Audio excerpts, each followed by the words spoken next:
10th class में है तो आपको जरूर पता होना चाहिए आयंस क्या होते हैं और एटम्स क्या होते हैं। आयंस और एटम्स के बीच के डिफरेंस को 2 मिनट में समझने वाले हैं। चलिए स्टार्ट करते हैं। एटम से आयंस बनते हैं और जब कोई एटम इलेक्ट्रॉन को लूज करता है और गेन करता है तब जाके वो आयंस बनाता है। अगर हम बात करें तो आयन जो होता है कटायन होता है और अनायन होता है। 2 तरीके के आयंस होते हैं। कटायन का मतलब कि जब इलेक्ट्रॉन को लूज किया हो और प्लस का चार्ज बनाया हो तो ये कटायन कहलाएगा, और कोई भी एटम गेन किया हो और नेगेटिव आयन बनाया हो तो उसको बोलेंगे कि अनायन। अब बात करते हैं कि बनते कैसे हैं। तो एटम जो होता है ये होता है न्यूट्रल और आयन जो होता है ये होता है चार्ज।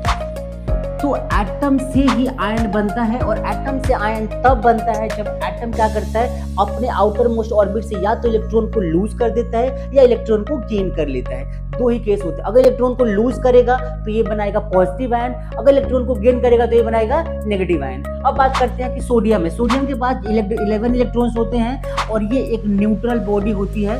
न्यूट्रल बॉडी मतलब कि 2, 8 और 1 ये इसका इलेक्ट्रॉनिक कॉन्फ़िगरेशन होता है। लेकिन जैसे ही इसने एक इलेक्ट्रॉन किसी और को लूज किया, किसी और को दे दिया, तो सोडियम जो है अब कन्वर्ट हो जाएगा Na+ में और इसकी वैलेंसी हो जाएगी, इसके जो कॉन्फ़िगरेशन अगर 2 और 8 हो जाएगा तो ये हमारा है एटम, और एटम से बन गया हमारा आयन। एटम से क्या बन गया? आयन। आई होप आपको समझ में आ गया होगा। ध्यान से समझिए कि सोडियम के पास एटम होता है वो होता है बिगर इन साइज और आयन जो होता है स्मॉलर इन